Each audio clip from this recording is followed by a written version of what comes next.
खुलुमबाय गिबियावनो नोंथांमोनखौ बयखौबो सानलांबरना लाग्रोनाय जाबाय नोंथांमोननि थाखाय दिनै मोनसे गोनांथार भिडिअ लाबोनाय जादों आसा खालामदों नोंथांमोना बे भिडिअखौ बयबो जोबजासिम नायलांगोननानै आं नोंथांमोननिसिम बे भिडिअनि गेजेरजों दिनै आगस्टनि 3 तारिखनि मोनाबिलि समनि माखासे स्किमफोरनि बागै गोनांथार आपडेट खोन्थाहरनो सानदों जेरै आं नोंथांमोननिसिम नैबे अरुणोदय स्किमनि बागैनो गिबियावनो खोन्थाहरग्रोगोन मानोना नोंथांमोना गोबांनो आंनिसिम बुंहरगासिनो दङ जे अरुणोदय स्किमनि 1100 फैसाखौ जोङो दिनैसिमबो मोननो हायाखै होननानै दा बिनि बागैनो आं नोंथांमोननिसिम गिबियावनोथ' माखासे आपडेटखौ खोन्थाहरगोन आरो बेजों लोगोसेनो आं नोंथांमोननिसिम नैबे रेशन कार्डनि जे जा नोंथांमोना दालिसिनि मोननो हागासिनो दं दा बिनि बागैबो माखासे आपडेट खोन्थाहरनो सानदों दा बिनि अनगायैबो सरकारि फायखाना जब कार्डनि केवाइसि होनाय दा बेफोरनि बागैबो आं नोंथांमोननिसिम आपडेट खोन्थाहरनो सानदों दा बिनि अनगायैबो आं नोंथांमोननिसिम माखासे स्किमफोरनि बागैबो आपडेट खोन्थाहरनो सानदों दा बेनिखायनो बयबो नोंथांमोना बे भिडिअखौ जोबजासिम नायलांबानो जाबाय जाहाथे नोंथांमोना दिनैनि माखासे स्किमफोरनि आपडेटखौ बे भिडिअनि गेजेरजों मिथिना मोननो हायो दा बेनिफ्राय आंनि नोंथांमोननिसिम मोनसे खावलायनायबो थाग्रोबाय गिबियावनो गासिबो नोंथांमोना अननानै चेनेलखौबो साबस्क्राइब खालामनानै लाग्रोलायनानै जाहाथे नोंथांमोना बेबादिनो स्किमफोरनि आपडेटखौ बे चेनेलनि गेजेरजों नोंथांमोना मोननो हायो दा नोंथांमोना दिनैबो गोबाङानो नैबे अरुणोदय स्किमनि फैसाखौ मोननो हादों दे जायफोर नोंथांमोना माने सोंहरबाय थादों आरो गोबांनियानो नोंथांमोननि बे माबाया मबाइल नाम्बारा बेंक एकाउन्टजों लिंक गैया दा बेनिखायनो नोंथांमोननियाव गोबांनियावनो माने एसएमएसआ फैयाखै जे नोंनि बे बेंक एकाउन्टआव 1100 फैसा हाबफैबाय होननानै दा बेनिखायनो आरो सोरनियाबा ओरैबायदि प्रब्लेमबो जादों आं बेखौबो गिबियावनो बुंहरग्रोनांगोन जेनेबा एसएमएसआथ' फैबाय अरुणोदय स्किमनि नोंनि बे मबाइलाव एसएमएस थ' फैबाय अरुणोदय स्किमनि फैसा हाबबाय होननानै नाथायबा बेंकआव थांनानै नायोबा माने फैसायानो हाबाखै एबा बे एकाउन्टआव चेक खालामनानै नायोबा माने फैसाया हाबफैयाखै होननानैबो नोंथांमोना गोबाङानो आंनिसिम खोन्थाहरनाय जादों दे दा बेबादि नोंनिसिम एसएमएस फैखानानैबो जुदि एकाउन्टआव फैसाया हाबफैयाखैबा नोंथांमोना टेनसन लानांगौनि गोनांथि गैया नोंनि बे एकाउन्टआव हाबफैखागोनखा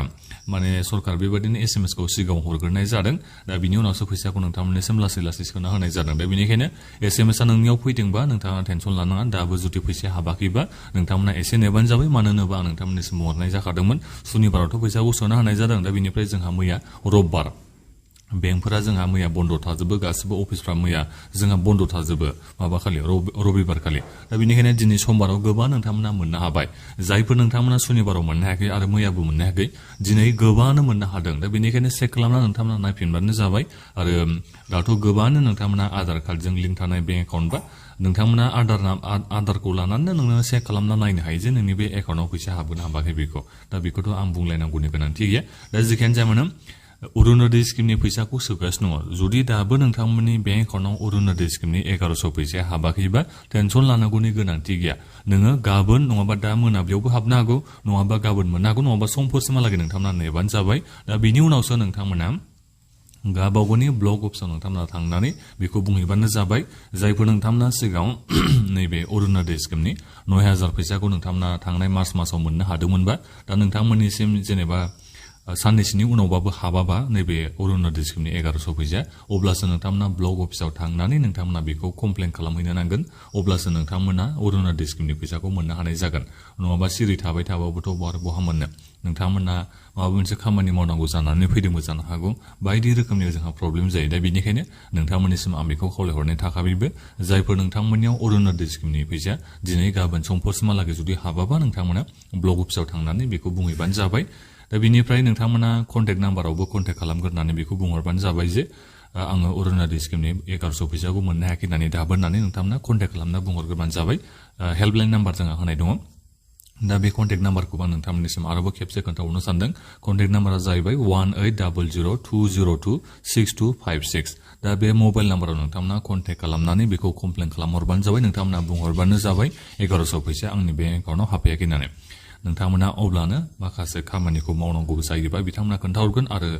हाबगोनबा बिथांमोना बेखौ बुंहरगोन दा बेनिखायनो जेबो टेनसन गैया नोंथांमोना कन्टेक्ट खालामो ना नोंथांमोना गावबागावनि ब्लक अफिसाव थांनानै कमप्लेन होयो दा बे नोंथांमोननि सायाव जाहैबाय नाथायबा आं नोंथांमोननिसिम बेखौ बुंहरनाय जायो आंनिफ्राय साजेसना बेनो जाहैबाय जे नोंथांमोना गिबियावनो नैबे 18002026 बे कन्टेक्ट नाम्बाराव नोंथांमोना कलखौ गिबियावनो खालामग्रोदो दा बेहाय नोंथांमोना बुंहरग्रोदो फैसाखौ मोननो हायाखै होननानै दा बिनि उनाव नोंथांमोना जुदि बिथांमोना अफिसियेल बिथांमोना कन्टेक्टआव फन रायलायनायाव जेनेबा बुंहरोबा नोंथांमोननिसिम बेखौ खोन्थाहरोबा ब्लक अफिसाव थांनानै माखासे खामानिखौ मावहैनांगौ होननानै बुङोबा नोंथांमोना ब्लक अफिसाव थांबानो जाबाय आरो दा बेनिफ्राय कन्टेक्टखौ नोंथांमोना खैथासो समाव खालामनांगौ फुंनि 10टानिफ्राय लानानै बेलासिनि नोंथांमोना 5टानि बिथोराव जायखिजाया कन्टेक्टखौ खालामबानो जाबाय रबारखौ गारनानै दा बेखौबो नोंथांमोननिसिम खोन्थाहरनाय जाखाबाय दा बेथ' जाहैबाय अरुणोदयनिया टेनसन लानांगौ गोनांथि गैया दिनै माने गोबांनियानो अरुणोदय स्किमनि फैसाया हाबनाय जादों आं निसय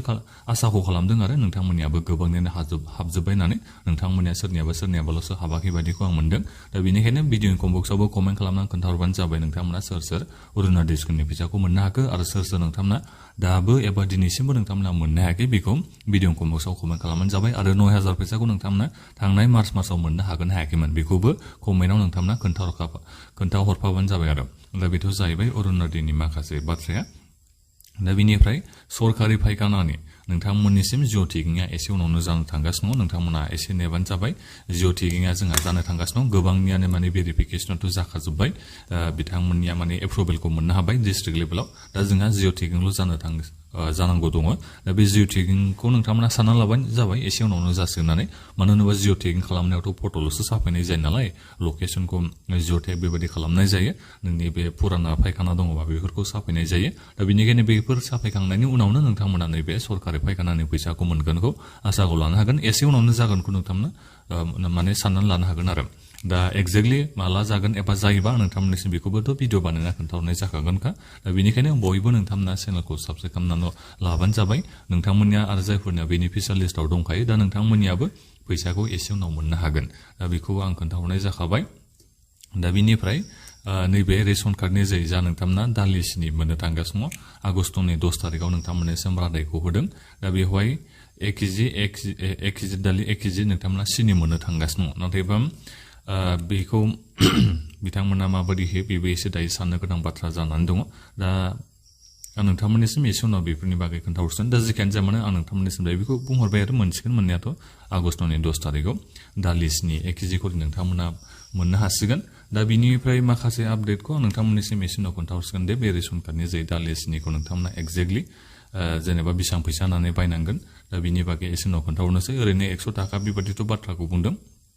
हेरफेर जानोबो हागौ चिफ मिनिस्टार बिथाङा बेबादि बुंदों जेनेबा एसे खमबो जानांगौ बाराबो जानो हागौ होननानै दा जिखियानो जाया माने 100 मोनगोनखौ आसाखौ लाबानो जाबाय अब्लाबो माखासे बाथ्रा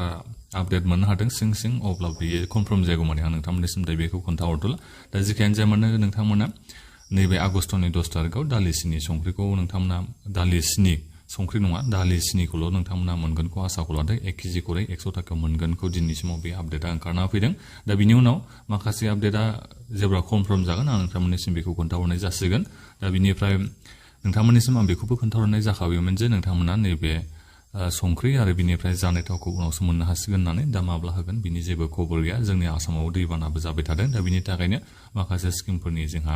आपडेटआ दायो मोजाङै ओंखारना फैनाय जायाखै एसे उनाव आं नोंथांमोननिसिम माखासे डिसिसन लायोबा सरकारा मानो होनोबा नोंथांमोननिसिम गोबां रादायखौ होदोंमोन नालाय दा बेनिखायनो गोबां स्किमफोरनि आपडेटआ दिनैसिम मोजाङै ओंखारना फैयाखै दा बेनिखायनो नोंथांमोना एसे सम नेनो नांसिगोन होननानै आं बेखौ बुंहरनाय जाबाय ओरैहाय CM ट्रिपल स्किमनि थाखायबो जोंहा एप्लाइ खालामनाय एसे उनावनो जानो थांगासिनो दा बेफोर स्किमफोरनि जोंहा अफिसियेलि लन्च खालामनाय जागोन नैबे अरुणोदय 3.0 बे जोंहा स्किमखौबोथ' अफिसियेलि लन्च खालामनाय जादोंमोन नङा होमबा माबा खालि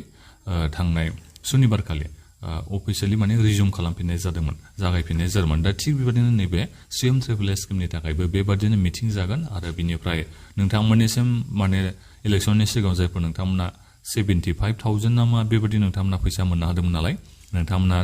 2 लाख फैसाखौ मोनजोबनो हायाखै दा नोंथांमोननिसिम 25,000 फैसाखौ हरग्रोगोन बिनि उनाव 1 लाख हरगोन बेबादि चिफ मिनिस्टार बिथाङा बुंदों दा बिनि थाखायबो जोंहा प्रग्रामा जानांगौ दङ नाथायबा दायो बे प्रग्रामा दाबो दिनैसिम माने डेटआ फिक्स जागोन होननानै बेखौ बुंनो नांगोन आरो एसे उनाव जागोन मानो होनोबा दायो जोंहा आसामाव दैबाना जानायनि थाखायनो गासिबो चिफ मिनिस्टार बिथाङाबो बे थांनायखौ नुदों आङो दा बेनिखायनो बेबायदि प्रग्राम थाब लागोनखौ आं आसाखौ एसे खम मोनदों आरो दा बिनि थाखायनो नोंथांमोना एसे नेनो नांसिगोन ओरैनो बे लन्च खालामनाय लोगो लोगोनो जोंहा एप्लाइआबो जाखागोन आरो दा बेनिखायनो बयबो नोंथांमोना नेनानैल' थालायदो आरो नोंथांमोना जाहाथे एप्लाइ खालामनो हायो ओरैहाय BTCनि 2 लाख फैसानि थाखायबो जोंहा एप्लाइ खालामनाय एसे उनावनो जानो थांगासिनो दङ एप्लाइ प्रसेसफोरनि बागैथ' आं नोंथांमोननिसिम एसे उनाव बिनि बागै भिडिअ लाबोना खोन्थाहरनाय जागोन एप्लाइ खालामनाया जागोन नाथायबा सिस्टेमा सोलायसिगोन आरो 2 लाख फैसानि सिस्टेमा बोरै जेनेबा एलिजिबिलिटि क्राइटेरियाफ्राबो सोलायनो हागौ बैसोनि बेलायावबो सोलायनो हागौ डकुमेन्टस माने क्वालिफिकेसननि सायावबो सोलायनो हागौ दा बेखौ जेबो 100% फिक्सै बुंहरनो हानाय जानाय नंला अब्लाबो माने बेखौथ' बुंखानाय जाबाय आरो जे जोंहा एसे सिस्टेमा सोलायसिगोन BTCनि 2 लाख फैसानि थाखाय दा बेखौ आं खोन्थाहरनाय जाबाय जायनि एप्लाइआ जोंहा बे बोसोरावनो जागोन मानो होनोबा जोंहा बाजेटखौबोथ' लाखानाय जाबाय नालाय दा बेनिखायनो बाजेट लाखाबायनो माने जोंनि नैबे बिटिसिनि 2 लाख फैसानि थाखाय जोंहा नैबे 2026-27 फाइनान्सियेल इयाराव एप्लाइ खालामनाया जानो थांगासिनो दङ दा बेखौबो नोंथांमोननिसिम खोन्थाहरनाय जाबाय आरो बेजों लोगोसेनो नैबे सेल्फ हेल्प ग्रुपफोरा बिटिसि सरकारनिफ्राय 15,000 बेबायदि फैसा मोन्दोंमोन ना दा बेखौबो जायफोर सेल्फ हेल्प ग्रुपफोरा नोंथांमोना मोनाखै दा नोंथांमोनाबो मोनगोनखौ आसाखौ लानो हागोन मानो होनोबा नोंथांमोननि सिम रादायखौ होदों नालाय बिथांमोना जा मोनबा रादायखौ होदोंमोन दा बिथांमोना मोनफ्रोमबो बोसोरफ्रोमबो बे मोनबा रादायखौ मावफुंलांबाय थागोन होननानै रादायखौ होखादों दा बेनिखायनो बे फाइनान्सियेल इयाराव जायफोर सेल्फ हेल्प ग्रुपफोरा 15,000 फैसाखौ मोनाखै नोंथांमोना मोनगोनखौ आसाखौ लानो हागोन दा माला मोनगोन बेखौथ' बुंनो हाया बाजेटआथ' जोंहा दाख्लैबावसो जोबनानै थांदों जायखिजाया बे फाइनान्सियेल इयाराव बे बोसोराव नोंथांमोना मोनगोनखौ आसाखौ लानो हागोन दा बेखौ आं नोंथांमोननिसिम दायो बे भिडिअनि गेजेरजों खोन्थाहरनाय जाबाय दा बेखिनियावनो नोंथांमोना सरि दै बे जब कार्डनि आपडेटनि बागै आं खोन्थाहरनो सानदोंमोन सेन्ट्रेल सरकारा गोबां माने कौटि थाखा जोंहा बे जि रामजि स्किमनि थाखाय सेंसनबो खालामनाय जाखाबाय दा बेनिखायनो जोंनि नैबे दायो बिटिसिआवनो जा आसामावनो जा दा जिखिनि जाया मानो नैबे जि रामजि स्किमनि जे जोंहा माखासे खामानि मावनाया जासिगोन फिसा फिसौ जोंहा खामानि मावनाय जायो नङा होमबा दा बिनि थाखायनोथ' नोंथांमोना गेरेन्टि खामानि मोननाय जायनि थाखाय नोंथांमोना बेबायदिनो 300नि बारा बेबायदि नोंथांमोना हाजिरा खरि फैसाखौ मोननो हायो दा बिनि खामानिया जोंहा लासै लासैनो जानो थांगासिनो नोंथांमोना एसे समल' नेदो जब कार्ड गोनां नोंथांमोना खामानि मावनायनि थाखाय फैसाखौ मोननो हागोन ओरैनोथ' खामानि मावनाय माने फट' साफायनाय बेबायदि जायो आरो नोंथांमोना फट' साफायनांगौ जायो बिनि उनाव नोंथांमोननि जब कार्डआव फैसाखौ सोना होनाय जायो दा बे फैसा सोनायनि बे माने जि रामजि स्किमनि जे जा खामानि मावनाय बे लासै लासैनो जोंहा जाबाय आरो बेलेग बेलेग जायगायावबो जाबाय जोंनि नैबे बिटिसि आसामावबो निस्सय जानो थांगासिनो दं दा बेनिखायनो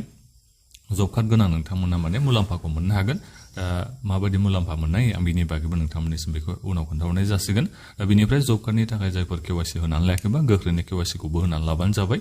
नङाबा नोंथांमोना जब कार्डनि जे फैसाखौ मोननो हानाय नङा दा बेखौबो आं जोबनायाव खोन्थाहरनाय जाबाय दा बेखिनियावनो नोंथांमोना बयबो बे भिडिअखौ मोजां कमेन्ट खालामना माखासे बाथ्राखौ सोंनांगौ दङबा कमेन्ट खालामना सोंहरदो ओरैनोथ' एसेबां माने इम्परटेन्ट जेबो जोंहा दिनै आपडेट ओंखारना फैयाखै जेबो खौरां ओंखारना फैयाखै अब्लाबो सानफ्रामबो आं नोंथांमोननिसिम बेबायदिनो स्किमफोरनि आपडेट ओंखारना फैयो